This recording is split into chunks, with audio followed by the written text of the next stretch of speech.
Interesting times going on in Massachusetts housing. I am here to give you a first quarter, we'll call it April, beginning of the year, my first official housing market review, housing market update, and forecast for what's to come in the summer. First, I want to just talk to buyers and sellers as a whole. Let's spend a few minutes before we get into the data. So, buyers, you should be starting to get in a better mood, okay? Inventory is coming on. Granted, we're at that time of year right now where it's getting swallowed up as fast as it's coming on, but in the weeks to come, that will get better, okay? That will get easier. So buyers, stay in the game, stay focused. And the other thing that I want to mention, and I did a video on this a few weeks ago with buyers, is this is the time of year, really the last 90 days and about the next 40, 50 days, you either got to step up or wait, period. When you go out to make an offer on a home, if that home is priced accurately, if that home is priced competitively in that market, you have to be willing to put in a really good offer. In many cases, go over asking price. Consider waiving some contingencies if you can, if you want to land that property. That's just the way it is. It's the nature of the seasonality in this business. I tell all of you every year that the best time to buy every year is the second part of the year. But for many, many reasons, the vast majority of you home buyers come out and want to buy in the first part of the year. The school year has an impact. When people's leases expire has an impact. And that's why it goes that way. So my recommendation is if you want to land something soon, if you need to land something soon, you have to be willing to step up, okay? Whatever happens to the market in the next 2 or 3 years, there's 100 debates going on. No matter what, I can promise you this. In 5 years, the property will be worth more. And in 10 years, it'll be worth dramatically more. So whatever goes on in the next couple of years, there's a lot of room for debate there. It doesn't really matter because in the long run, it'll be worth dramatically more. For those of you home buyers that are concerned about what they call a housing crash, folks, how can you have a crash when you barely have any inventory? We don't even have 1 million homes for sale in the United States. And when the last time when the market did crash for 3 or 4 years, which was 08, 9, 10, 11, we had 4 million homes for sale. So you can't have a lack of something and then have the value of it go down. The basic laws of supply and demand. So don't be concerned about that. Once again, if you want to land something soon, you've got to step up. Now, if you start to lose your patience and you say, I've got to either find something or I have to sign a lease, fine. If you have to sign a lease, do it. But here's a strong recommendation. Do not do a 12-month lease, or next year at the same time, you will be in the same position. Okay, you'll be in the same position. Try to sign a 15-month lease. Try to sign a 16. So that way your lease expires late next summer so that you're looking late spring and summer instead of late winter, early spring, which is where we are now when everybody fights over homes. I hope that makes sense to you. Now, I want to talk to home sellers. Home sellers, please remember, last summer and fall, you all got a little wake-up call to the fact that you can't just raise prices endlessly. And many were talking about a housing crash and all these kinds of things. And then if you log on to anthonyspredictions.com and you scroll down to the section that talks about sales and talks about pricing, I specifically said we would be back in multiple offer situations in the winter. I believe I said January 15th to April 15th would be the strongest, and then it would wear off a little. Here we are at the end of April, okay? We've been through multiple offers. Don't let it go to your heads, okay? Don't push the envelope too far, because now we're getting to the time of year that the amount of buyers, okay, here's what happens every year. This many buyers at the beginning of the year, this many sellers, particularly up here in the northern states. Now we're getting to the time of the year, the amount of buyers is going down, the amount of sellers is starting to go up. It's not noticeable. I'm going to show you in the data. It's not that noticeable yet of the inventory noticeably coming up, but homes listed is going up. And within a few weeks, the inventory each week, that snapshot we take that I'm going to show you shortly, is going to start to creep up, okay? So the amount of buyers from here on out is going to start decreasing. Amount of sellers is increasing. So for those of you who didn't list in the last 60 days, you really should have. You've got a small window left here in the next couple of weeks where you can probably get away with pushing the envelope a little bit with your price. But once we get to about the middle of May, from there on out, you can't push the envelope as much. You've got to be smart. You've got to be smart.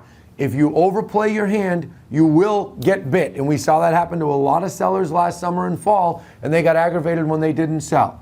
Okay, here's the truth, home sellers. Us realtors get more credit than we deserve when homes sell fast, and we get more blame than we deserve when homes don't sell.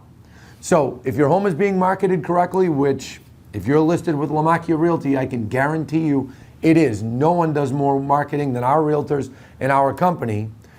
If it's priced accordingly, it will sell. If you push the envelope too far, you're going to end up late spring and you're going to say, well, my neighbor's house sold for more. Why is mine not selling? Because your neighbor listed in February and you listed in June. Major difference in the market from those two seasons. I hope that makes sense. Obviously, I'm talking broadly here. Real estate is hyper-local, but talk to our agents about it. Talk to whatever agent, hopefully at Lamacchia, that you're talking to identify that right price. But don't overplay your hand.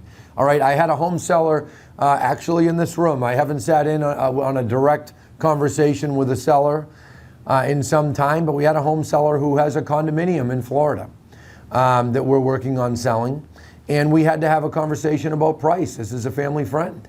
And I had to discuss how, hey, look, if COVID didn't happen, we wouldn't even be talking about numbers this high. And the person agreed. So let's not forget that. The value of your home right now, even if you're in a market where maybe prices settled back a little bit last fall, now they've increased again, you're still talking about numbers that are 20, 30, 35% higher than pre-COVID. So just keep that in mind and don't overplay your hand. I hope that makes sense. Now, let's jump into the data. So let's take a look, and look what I want to start with. Check out this title. First quarter of 2023, lowest number of homes listed in recorded history. What do we mean by that? We could only go back to about 1994, 1995 when MLS really got going. And if you look at this chart, or these dots on this line graph, okay, these show us the amount of homes listed in the first quarter each year back to 95. And look, 15,423 were listed in the first quarter. And to be honest with you, I don't even totally believe the 95, 96 numbers. There were some MLS haters that weren't putting all their listings in at that time. So this is by far the least amount of homes listed in any first quarter as far back as we can see. We suspect that it's the lowest since 1982, but there's no way to confirm that. Check out 2015, that was unusually low, but folks, that was Snowmageddon. That was the year we got 92 inches of snow in 22 days in Boston. So we are living in a historic time here. And we also, I want to point out, had the least amount of homes listed in the fourth quarter. It's just wild that so few homes are getting listed. So if you take a look here, here's Q4 of previous year in green. Look at this. So if we go in here, previous year, meaning Q4 of 22, look at this. Never been a Q4. So folks, here's what I'm getting at. In the last 6 months, we have lived through a truly historic time. Least amount of homes listed in any 6-month period as far back as we can see. And that is exactly why we are experiencing such tight inventory here in Massachusetts, so many multiple offers on properties, bidding wars, etc. I'll tell you the difference though, and I should have mentioned it in my overview when I was talking to sellers. This year, yes, buyers are stepping up, but buyers also have a willingness to walk away if sellers push the envelope too much. And I should have made that a little clearer, more clear a few months ago. So again, sellers, be cognizant of that. But this lack of listings is what is creating the multiple offer situations, what is creating homes pending being down, homes sold being down, etc., because there's just not enough product because people are sitting on their hands and not listing. It's just the way it goes. So keep that stuff in mind. Now, let's keep navigating through here and have a look at some other things that I want to show you. Let's start with the March housing report. Just going to do a quick run through this just to kind of go over some data with you. And in March, let's see here. A couple unique things happened in March. Number one, the banking crisis had an impact, made people pull back on the throttle a little bit and made them get a little hesitant for 10 days when they were worried about their money. Also in Massachusetts, particularly in Central Mass and in the Berkshires, they were affected by the snowstorm that we had in the middle of March. So do keep that in mind. That had an impact on homes listed big time. So if you take a look here, single family home sales down, condos down, multis down, average prices up slightly or up barely. That's starting to slow down. Understandably so, because the market's changed a bit and interest rates are higher. Look at this, homes listed down 25% in March. Okay, just went over that with you when we talked about homes listed. And it doesn't shock me that we're seeing this, and I'm going to show it to you even more clearly in this graph here that I always love showing off. This is the amount of homes listed per week, year to date. And look at this. Each and every week, there's less homes listed than all the years before. Obviously, 2020 was an outlier with COVID. You can see there was some weeks it was lower, but guys and girls, we are just in a truly historic time due to the lack of listings. People are just holding back on listing their homes, and that's because in most cases they don't want to give up their interest rate, and they don't know where they're going to go.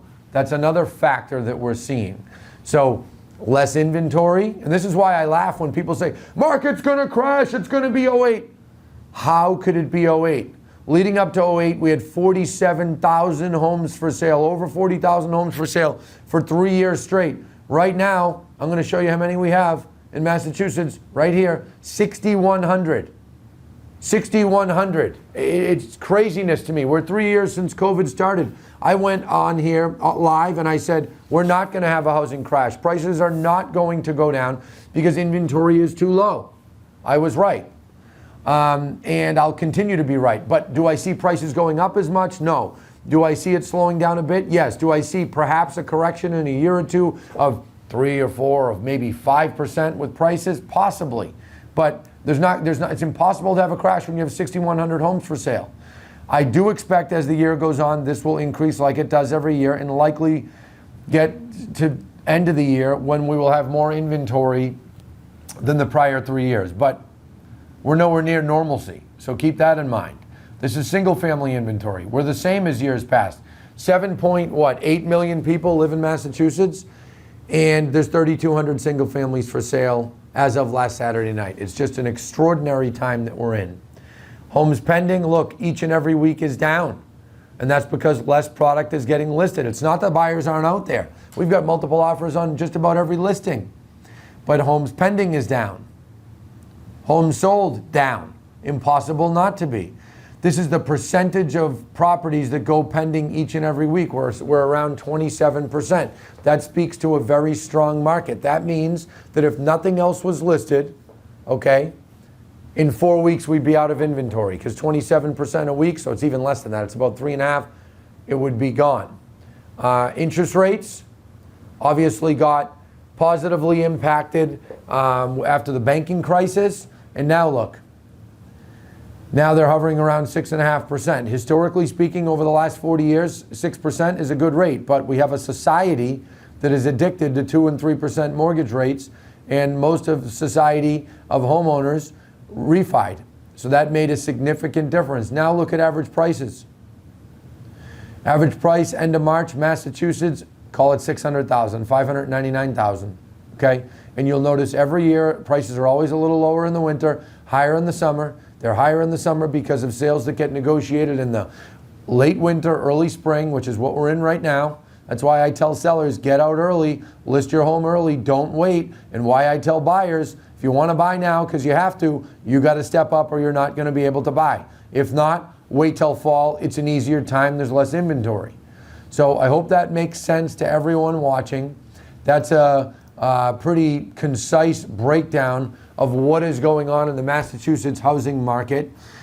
Things are still strong. There's clearly not a ton of slack in the market. And buyers, you should be happier than you were a year and 2 years ago. I know at this moment you may not feel that way because you're looking in the height of the times to look right now. This is the most competitive time. The last 60 days and about the next 2 or 3 weeks, and then it starts decreasing. And sellers, remember I said that. So good luck, happy home buyers. Good luck to home buyers and home sellers. I wish you nothing but the best.